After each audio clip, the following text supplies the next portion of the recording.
things and increase the time and commitment spent to the teaching and worship, then you are a Karma Yogi. Okay? Yeah. I'm a septuagenarian and I like to work and enjoy, not necessarily for money. I don't think I'm ready for 100% Vanaprastha. What is wrong with it? Nothing wrong. Nothing wrong. Enjoy your life and enjoy with virakti. Yeah. Enjoy from the standpoint of vairagya. Like how? I'll give an example. You have the same attitude towards your life and all the things in it, that you have towards the toys with which you played as a child. Yeah. So if supposing you played with marbles, correct? Yeah, you played with marbles and then you had perhaps a wonderful collection of marbles. Red, green and rare collection of marbles. And then what happened? Then the person turned 70 and gave it as a present to his own grandchild, correct? And the grandson now is playing with the marbles and the grandfather is looking on dotingly, correct? And the grandson might say, "Come grandpa, play with the marbles with me." The grandfather may even play, but then will not take the marbles and run. "Give me that. You know how hard I had to work for this? Give me that." In other words, the grandpa doesn't lose the marbles over the marbles. That's why the marble example. Yeah. And you don't lose your marbles over the marbles. If you win a game, you don't get so ecstatic that has made your day. If you lose your game, you don't get so dejected that you feel like taking all the marbles and going home. In fact, you might pretend to lose. So the grandchild has the, joy of winning. And that is the virakti. You still have the marbles. You still have the collection. But the collection has been externalized. The collection is no longer here. It is here, outside. And so that is the attitude with which you can enjoy your whole life, with virakti and with a sense of separation, distance. You are in the place of the observer, and this becomes easier the more one is committed to the teachings, the knowledge, the more one is learning. Yeah, Brahmacharya and Vanaprastha sound very similar. They are all similar because the commitment is one and the same. What is the difference? In Brahmacharya one is 8, in Vanaprastha one may be 80. That's the only difference. Same commitment. Same commitment to whatever. If there is a difference, it is the commitment to the study of the Vedas. Here, the commitment is to the study of Vedanta, the Aranya portion of the Vedas, the special upasanas and all that. That's the difference. Okay? Yeah.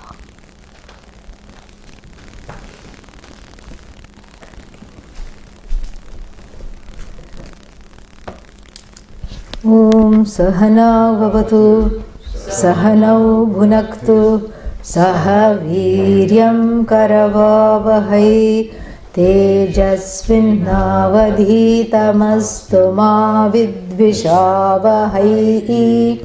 Om Shanti Shanti Shanti.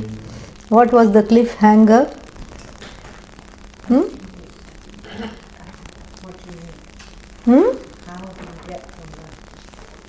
How do you get?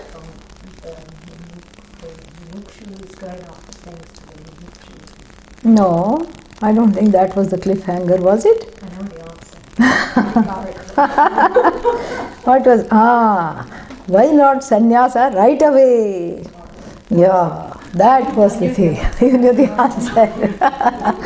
So, why not sannyasa right away? Why do I have to feed myself like that when I can feed myself straight away like this? Why do I have to go all around when I can just go directly? Because these three, stages, commitments, are a waste of time. Total waste of time, And Adi Shankara agrees with anybody who's thinking that.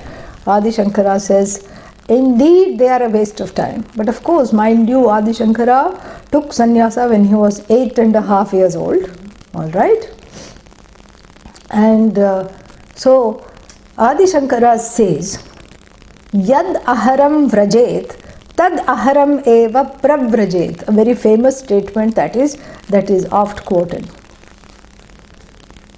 I think it comes in the Untitled Upanishad commentary. We'll have to check that. I'm not 100% certain.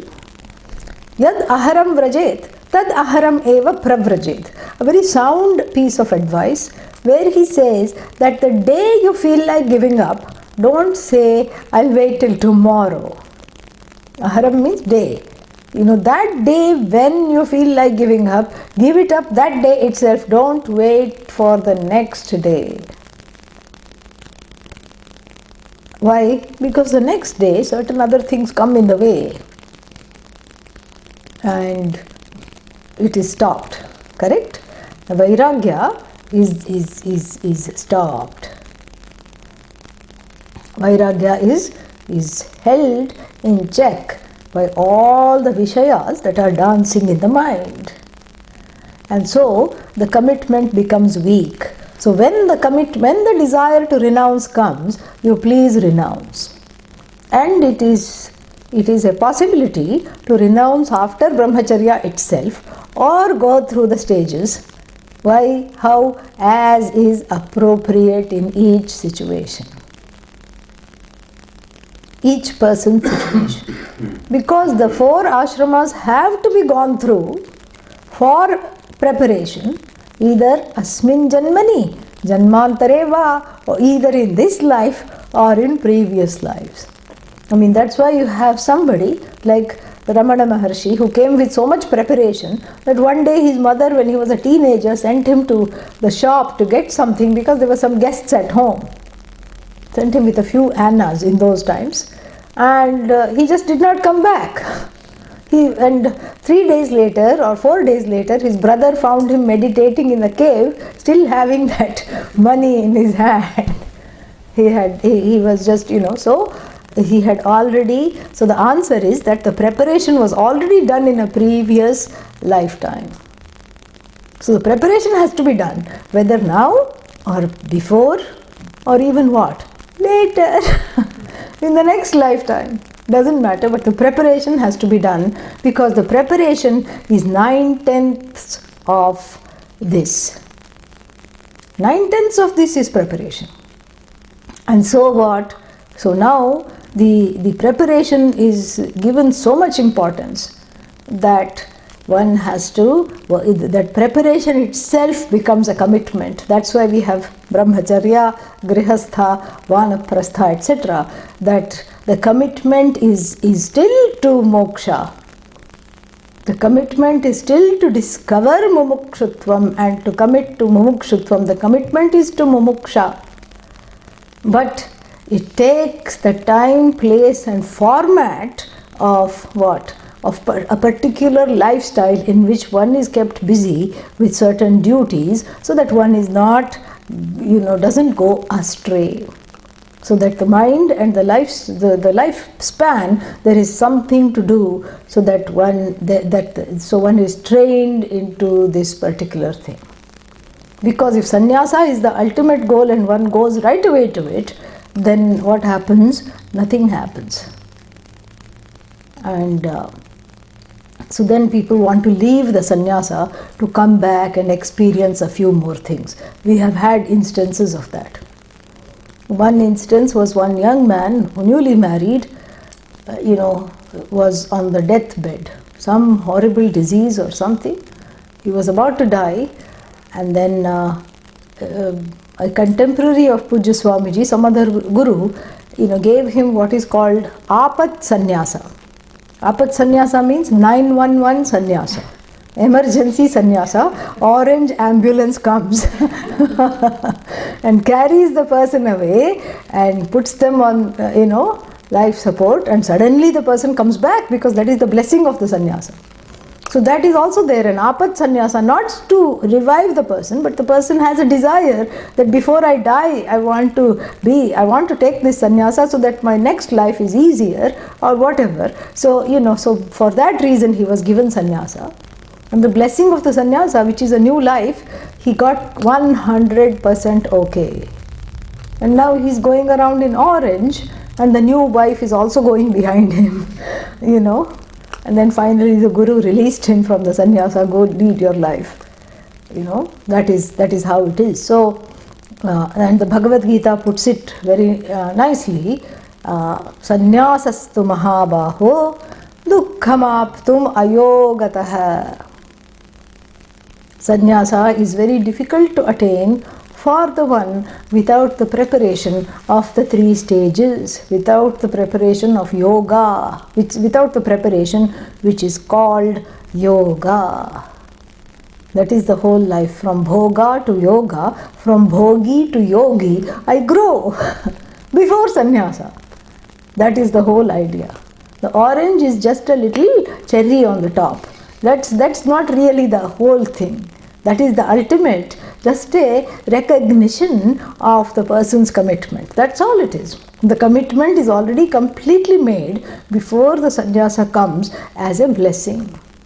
So ayogataha means for the one not equipped, not endowed with karma yoga, sannyasa is very difficult. Dukkham, it becomes a source of sorrow rather than happiness, because what are you going to do the whole day? You have to just be either studying or teaching or worshipping. How to do that, So therefore, this is, but then it says, yoga yuktaha munihi brahma achirena adhigacchati. But equipped with karma yoga, the attitude of a sannyasi without the lifestyle, that is karma yoga. The attitude of renunciation towards all the things in one life, including one's offspring, including one's bank account, everything, including one's house, that attitude of virakti, when equipped with that, achirena brahma gacchati, adhigacchati, without much difficulty, attains the truth of oneself. So the mumukshu, why am I going into this great detail? So the mumuksha, the one who is a mumukshu, is the one who has an attitude of commitment and an attitude of karma yoga. Both of those are very important. Both I will talk about. First is this commitment, What is this commitment to Brahman? What is this Brahman? Why should I worry about Brahman? I'm having a good life. Why should I worry about Brahman? Because it is you. Oh, it's me? Yes, it's you. But then, even without Brahman, I have been okay. No, that which has been okay is because of Brahman. But then sometimes I'm not okay. That is because you don't know Brahman. And so this Brahman is you, is the truth of you, is the one that is the content of the thinker, hearer, speaker, everything. That which is the content of this entire Jagat. That which is the truth of all the things that you see, you can identify, you can objectify, and all the things that you can't see, and all the thing, and the thing that you can't objectify yourself. So that truth which makes the objects resolve into the subject, and that truth which reveals the subject as that which doesn't resolve into anything, that causeless cause which is the cause of the universe, is Brahman. This Brahman is you. And therefore what? Therefore, that is the commitment. The commitment is really to oneself.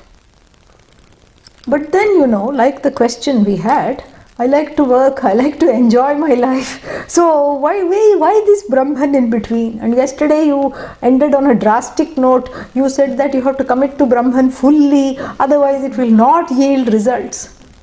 I am not in a position to commit to Brahman fully, either due to lack of preparation or because there are too many Vishayas dancing in the head that need to be tied up, too many loose ends needing to be tied up, too many things, Too many ideas in the head where I want to continue to be footloose and fanciful, not fancy free, footloose and fanciful I want to be, because I just want to be carefree and decide what I want to do and go here, go there. Who wants this, commitment? Commitment means I'm just in this narrow little thing.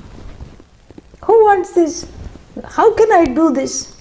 I can't do this because I have to earn a living. I have children, I have to take care of them. I have to do all this. How can I do this?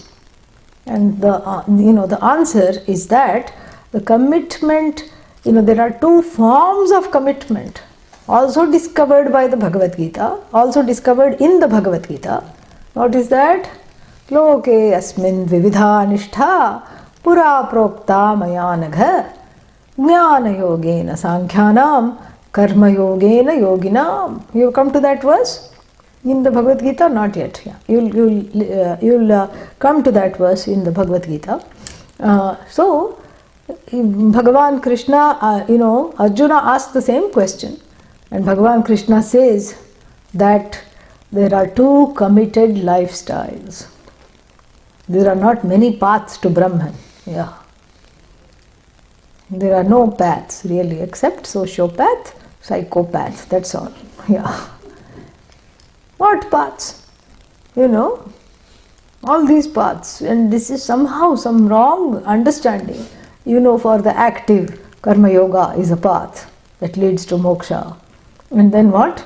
For the passive, something. And then somebody has gone and said 18 chapters, each one is called yoga. So Arjuna's sorrow becomes a path. And Arjuna Vishada Yoga, this yoga, 18 yogas. This is all just a misunderstanding and not knowing this, the first verse of the second verse of the third chapter. Third verse, I think, yeah. And if you don't know this is a very big problem, because the commitment is of, the two forms that the commitment can take. Two nishthas. Nishtha means commitment. Nitaram sthitihi nishtha. Yeah, that is what nishtha means. That the ability to stay in one kind of a lifestyle. So two committed lifestyles the Bhagavad Gita gives. And what are those committed lifestyles? Jnana yogena sankhyanam. Sankhya here means, sannyasi. Samyak khyayate. Sankhya. So, for the sannyasis, for the people who are renunciants, either within or without, for the ones who are ready, then what? Jnana yoga. Yoga here means a committed lifestyle called Jnana Yoga, where one drops everything immediately. Yadaharam brajet, tadaharam eva pravrajet. Doesn't look back, oh, I have given up this, I have given up that. Gives up and goes forward, and the whole life is spent in study. That is what is called Jnana Yoga. And then for the person who's not ready, the commitment is still Brahman, for which you have to study. So the commitment is still to the study, but it is done alongside a companion, alongside perhaps friends, alongside children, alongside all the duties. That is the second, form. So it's not that if one is a Karma Yogi, one is exempted from study. Sorry to say. Yeah, one is not exempted from study. Oh, I'm following the path of Karma Yoga, so I don't have to come to class because I'm a Karma Yogi. Karma Yogi means you put the study right front and center. That's what the whole idea is. I am Raja Yogi, so I'm a Asana Yogi, I'm a Hatha Yogi. So therefore I will stand on my head all the time. I told you, standing on the head is encouraged in this tradition. Anything that gives blood supply to the brain cells, please do as often as needed. Stand on the head, stand under the shower, do whatever is needed. All that is preparation here. So a mumukshu is either a jnana yogi or a karma yogi, can be both. Contextually we have to see. If the mumukshu is a jnana yogi, the mumukshu, drops everything and is with the study, and with the teaching. If the mumukshu is ready, drops everything, goes to a guru with which he or she resonates, and drops the family, drops the house, drops everything. And if one is not ready, or if this dropping is not possible, then then what? Then you are still a mumukshu. It's just that the course is slightly different. The difference is, is very easy to understand. If we take the example of going to the airport to catch a flight, go to the airport. Do you know where the airport is? You drive straight to the airport. You catch the flight. Jnana yoga. Correct? Flight is called moksha. You take off. That's the whole idea. And the second instance, the karma yogi, what does the karma yogi do? The karma yogi here, to illustrate it, is also headed towards the airport. On the way to airport, stops at Starbucks, picks up some coffee.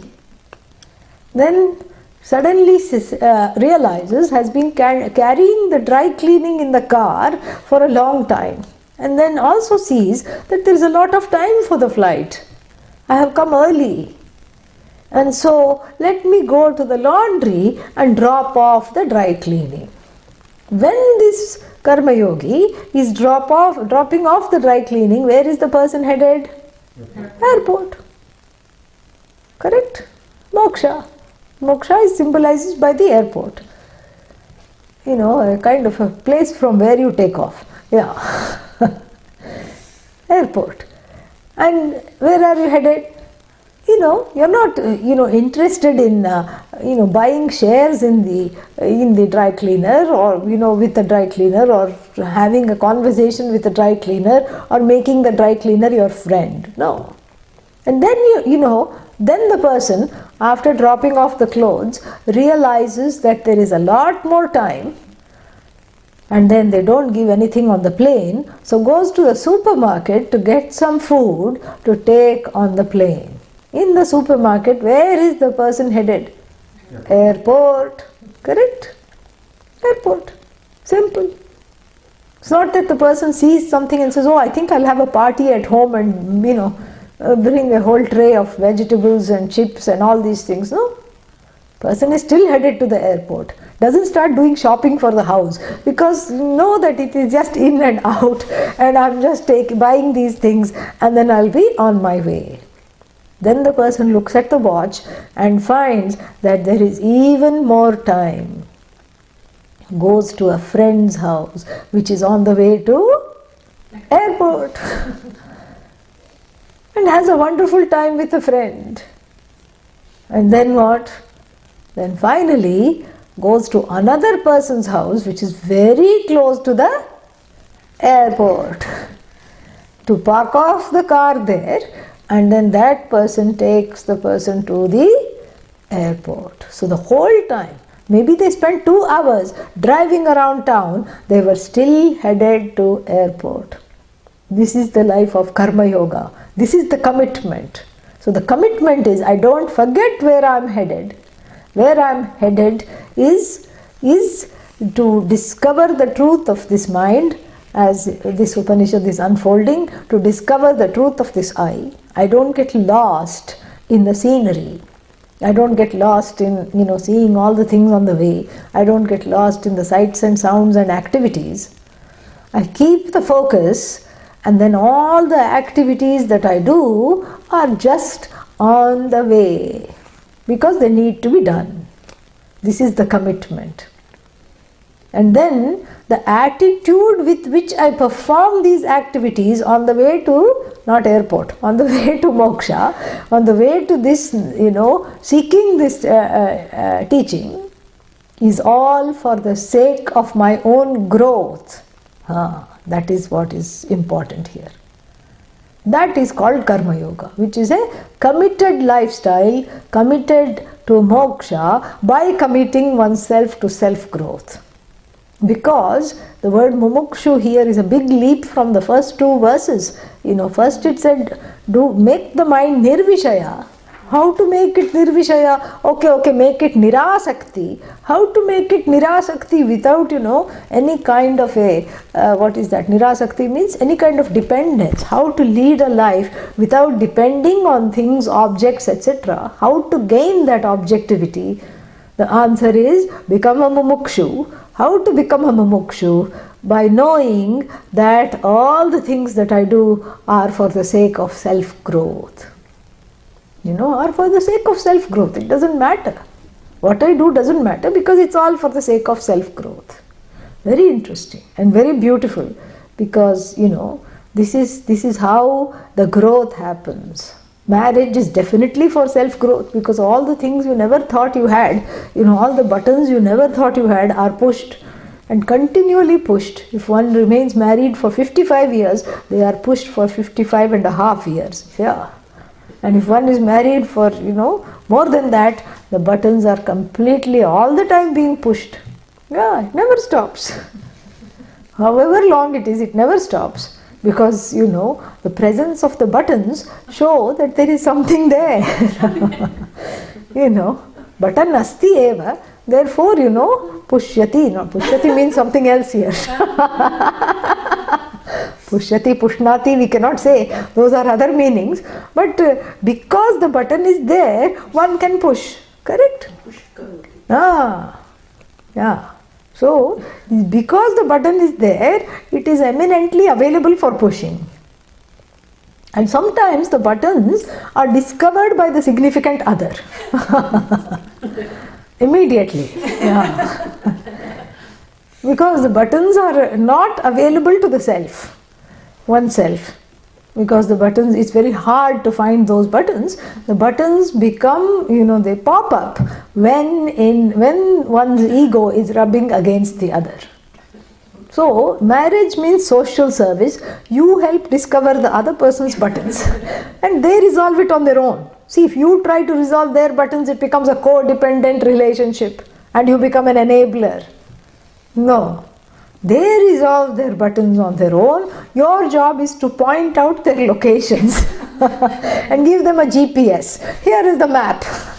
That's a successful marriage according to the Hindu Dharma. Here is a map. Follow this map and, clean up all these landmines. This is the GPS.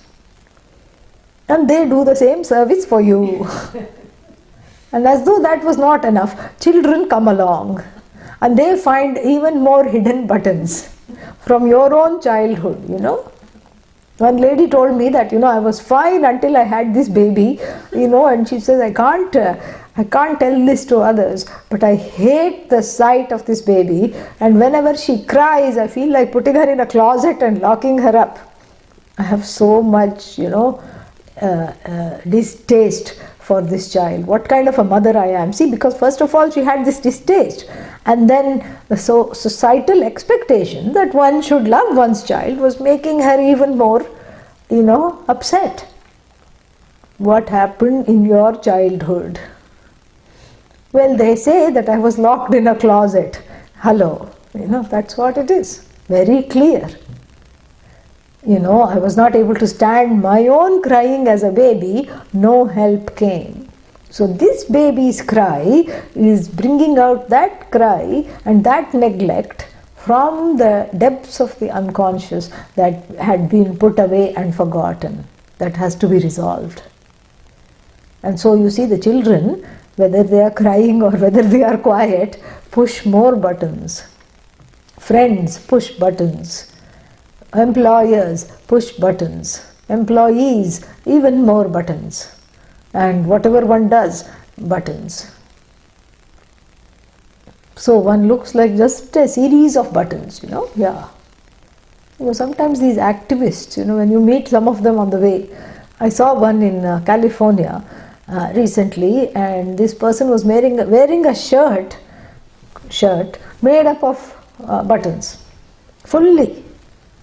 It was like not a shirt, like a cloak of buttons.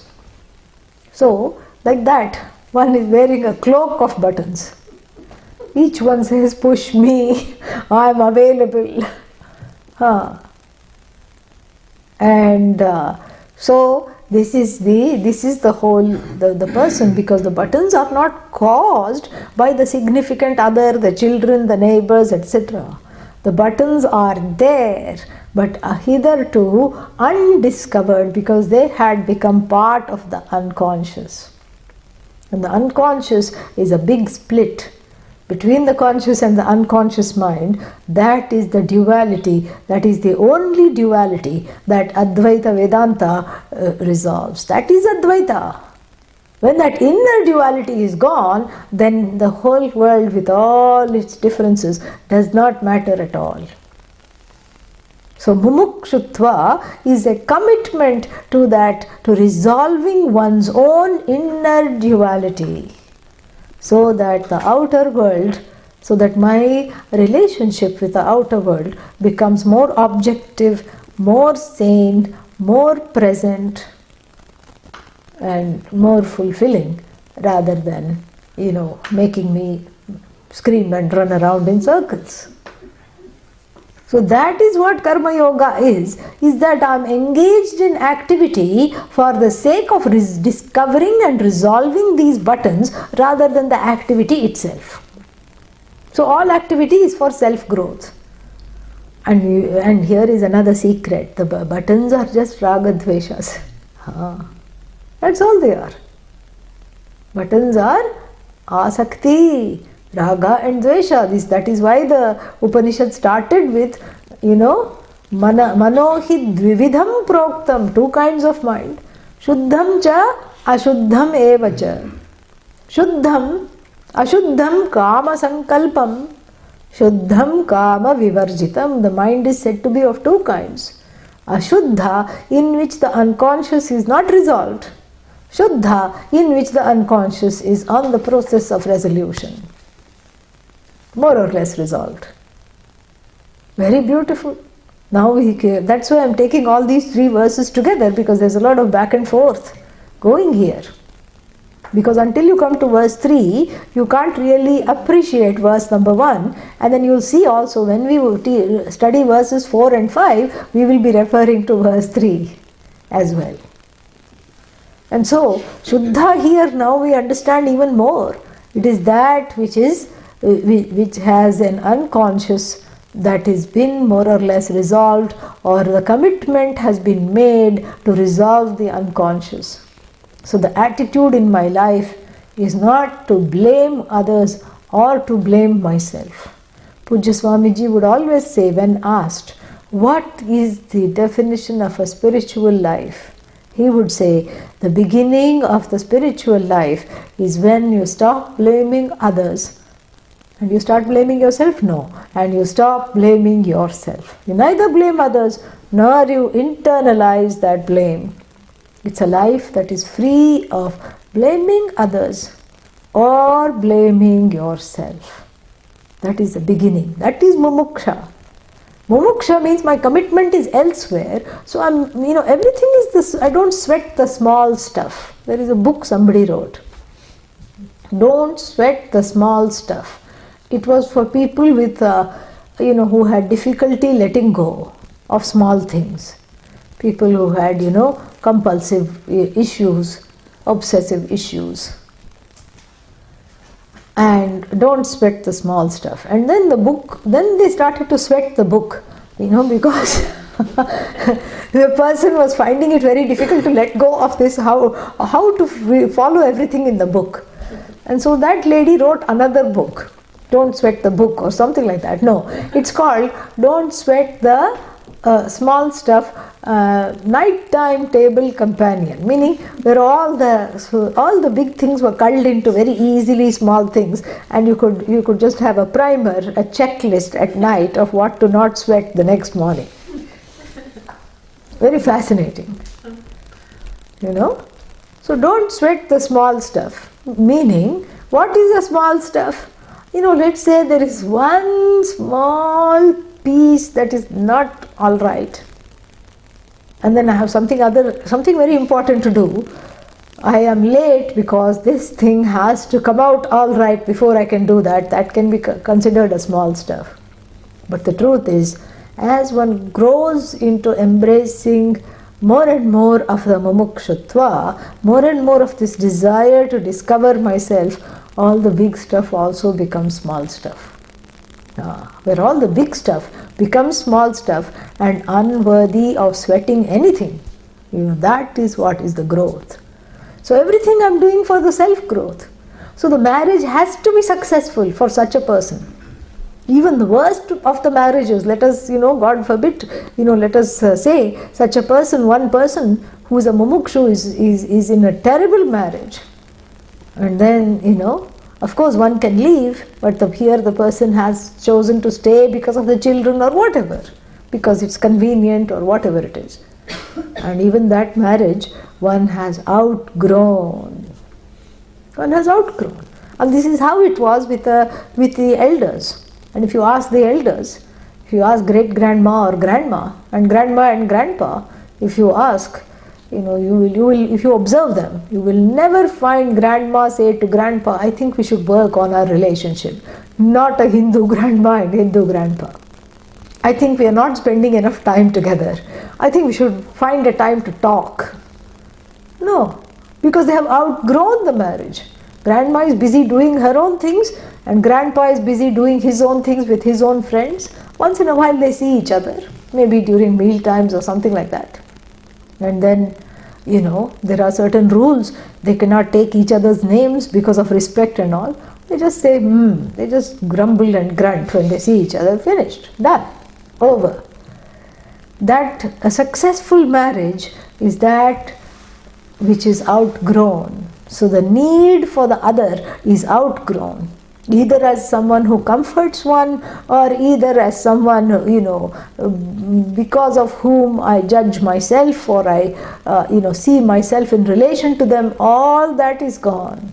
Neither the significant other is neither the mirror nor a person on the journey, because the journey of the marriage itself has become successful when the marriage is outgrown. You don't have to leave it. That's the thing. And so that is the growth of such a person, and that growth makes one available for the study. Otherwise one is not ready for the study.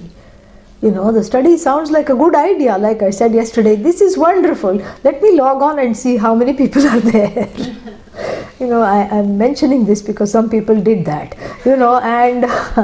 and not during this course, during the previous course. And I said, oh, you are new and are you taking the course? No, I have just come here to see who all is here. Very candidly they said. And so this is how it is. So, while it always seems elusive because I'm not ready. I have to cultivate that readiness by grappling with the things that are thrown at me by my own karma, my own durita, my own dushkrita, my own sukruta. Sukruta means good karma, punya, dushkrita papa. So my own papa punya is what I am eating from the past. Whatever I have done against dharma is being given to me in the form of inconvenient situations, uncomfortable situations, people who make me uncomfortable, all this. So I have to let go with grace. And so that, therefore, every marriage is successful. You know why? Because what I want from it is to grow out of it gracefully. And how to grow out of it gracefully is the art of Karma Yoga. That's how one is a Karma Yogi. Because you don't push things. There's nothing to push. except the buttons, as I said. There's nothing to push. Very gracefully things drop off. The need for the significant other slowly drops off. Everything drops off if one is committed to the study.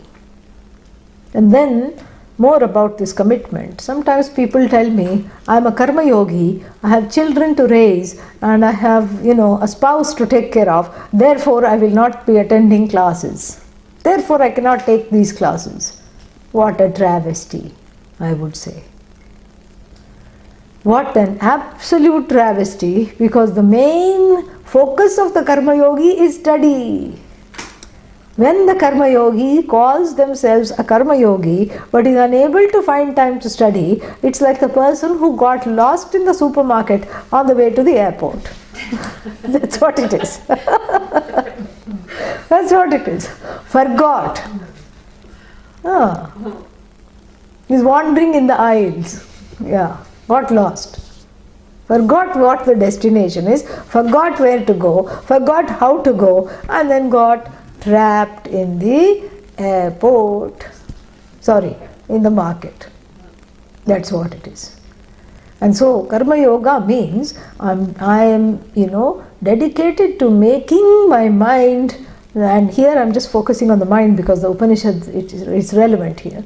So making my mind ready for the knowledge by ridding it of all ragadveshas, including the raga to win over others. So therefore there is no argument. And there's a beautiful story that somebody came. That's how the Mahatmas, we learn from the saints, the Mahatmas in the life, in our lives and in our history. Saint Kabir was sitting down enjoying his meal, and one man came and said, I want to argue with you. And he didn't want to get into an argument. I want a vada. Vada means I want to debate points, subtle points on which I'm sure you will be wrong. And Kabir did not want to be bothered. He was enjoying his meal. And he raised his hand and said, I accept defeat. Let's not have the argument. You want to win, you win. I want to eat, let me eat. That's all it is. And if one is leading one's married life like this, then there is no argument. And the significant other is very happy with you. And the significant other says, please go to class. The more you study Vedanta, the better spouse you are becoming. Even if in the beginning they had some trepidations, they lose those trepidations because you have become a person not needing to be handled anymore. You are okay with whatever there is, you are okay. Everything becomes like, if there is no rice, it's okay. I will have chapatis. If there is no chapati, that's okay. I'll have something else. If that is also not available, I'll do without. So that same attitude I had towards the missing rice, I have that same attitude towards anything that I consider missing. The ragadveshas is what go missing. Yeah. And then I become ready for the knowledge. And therefore, the verse, let us look at this verse again now. Therefore, the verse says that Nityam Karyam Mumukshuna. So the Mumukshus, first duty of a mumukshu is given in verse number 3. And what is that? What is that verse number 3? Yato nirvishayasya asya manasaha muktihi ishyate. Please see the connection between the mind that is prepared. Nirvishaya is the mind that is prepared. Between the mind that is prepared, what is the mind that is prepared? In the manner that we have talked about. Between the mind that is prepared and moksha, there is a connection. Ishyate here means it is geared towards moksha. What is geared towards moksha? the mind that is free of raga dveshas is naturally inclined towards moksha. Moksha here means towards the study of Vedanta. Yataha yasmat karanat, because of which, because of the fact that a mind that has resolved the raga dveshas is what? Is naturally inclined towards the study. Here moksha means study because there is no other kind of path. The mumukshu is either a sannyasi or a karma yogi. Both of them have to study. Airport example, both of them are headed to the airport, both of them to have to catch a flight, which is study. Both of them have to do that. But how they do that varies. The mumukshu, who is a karma yogi, has some growing to do, so therefore uses the opportunities in the life and the relationships and the opportunities in order to grow. As one is studying, one grows to prepare oneself for the study. Whereas the sannyasi, the mumukshu who is a sannyasi or a sannyasi like, goes for the studies without any other prop, no other crutch, no other prop. Correct? So this is what is the difference. But in either case, yataha yasmat karanat, because of which, because of the fact that there is a strong connection between the mind that is nirvishaya or nirasaktihi, between a mind that is free of raga dveshas in the form of longings. The longings have been resolved through the practice of the relationships. Through practicing the relationships where one sacrifices. This giving in is important.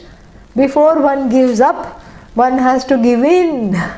You give in to the people around you, you give in to the situations, you have a life of acceptance, and then then you are ready for this knowledge.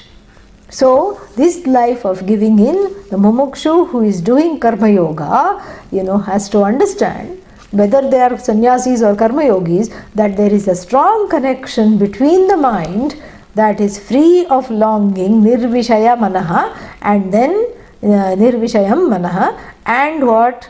And this thing called moksha, freedom from seeking. That is moksha.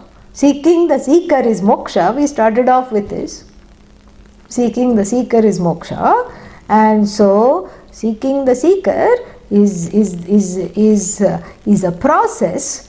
When you stop seeking other things, in other words, you grow out. You grow out of some things because you can't get them. Fox and grape story. You jump, and you become very trim because a lot of aerobic exercise has been done. Avantara phalam, and then accidental benefit. And then what? And then you go on your way. Finished. The grapes were sour anyway. Actually, that's a Vedantic statement. If they are not sour, they will become sour. I free myself of the sourness by stopping pursuing these things. Correct? Yeah. So you have to be foxy. Like this, you have to be clever. So the mind which is nirvishaya, not free of vishaya, by the vishayas it is not pushed. The mind whose buttons are not pushed by vishayas, for which the asanga, the asakti has gone, has departed, that kind of an objective mind is ishyate, is desired for the pursuit of moksha. Before even moksha can be or jnanam, moksha here means jnanam, can be a pursuit, many other things have to come in line. Many ducks have to come and sit in a row before this moksha can even be a possibility. Correct? So this muktihi ishyate, this moksha is your own swarupa. How are you going to go after it? You are going to go after it because it's as though eclipsed by these ragadveshas, by these fears and tears. And so I commit myself to a life of study because I'm ignorant of my own nature. So even for the study to bless me, I have to see the connection between what? between the mind that is free of longings and a mind that is prepared for moksha, in which moksha or the knowledge of the self will abide. That is the gist, the essence of this verse is that. So ataha, therefore, tasmat, therefore, nirvishayam nityam manah karyam mumukshuna. So make your mind free of longing. Who, if you call yourself a mumukshu, big tall order, right? Yeah, very big order. Therefore, so coolly he says, the rishi here, therefore, make your mind free of longing. Why? Because the longing is the problem. Getting lost in the supermarket is the problem. So therefore, make your mind, train your mind to be free of longing so that you can instead long for the knowledge. Longing is there only for the knowledge. Longing is there only for the self from which I feel separated. Longing is there only because of that. And that longing is layered by the debris of all other longings, which has to be uncovered, excavated. By removing that debris, when that debris is removed, the real longing surfaces and the real longing is addressed by knowledge. But how to uncover that debris? Where to go from here? Thankfully, that is the job of the next mantra. Mantras 4 and 5 will give some upayas. Alright? Yeah. Om Purnamadah Purnamidam Purnat Purnamudachyate Purnasya Purnamadaya Purnameva Vashishyate. Om Shanti Shanti Shanti. Harihi Om Shri Gurubhyo Namaha. Harihi Om. When there is a very nice comment, I feel he has a lot of other things to offer, but he still wants to play with the marbles. Very nice comment, by the significant other of the person who had asked the earlier question. And so, the thing is, you pursue moksha, and moksha is addictive. Yeah, more addictive than moksha. And so, when you are pursuing, then it will become a hot, hot item at home. That is how it is. Because in the Mundaka Upanishad there is a statement that even the milkmaid of serving the jnani milk is also gets enlightened. That is how it is. Natasya kule abrahmavit bhavati. In the Gurukula family or anybody coming, even the paper boy gets enlightened. So what to talk of the significant other? Yes, no worries. Okay. Then, what else? Oh, so nice. Joan is here, and then wonderful class. I could not attend this session fully and may not be able to attend Panchadashi as well. I'm traveling. Yeah, catch up. Yeah, so nice that you could come. All of you, that you came is very nice. Wonderful. Can we grihasthas with so much of commitment, can we grihasthas with so many commitments aspire for moksha? The answer is yes, because moksha is the only commitment. The other commitments are preparing you for this commitment. Okay? Committed yet? Yes. Yeah, that's the whole idea. Never think like that. Yeah, okay? So we had fun today, and we will have fun in 3 hours, less than 3 hours. For what? Manisha Panchakam, and then 4 to 6 Panchadashi. Oh, wonderful.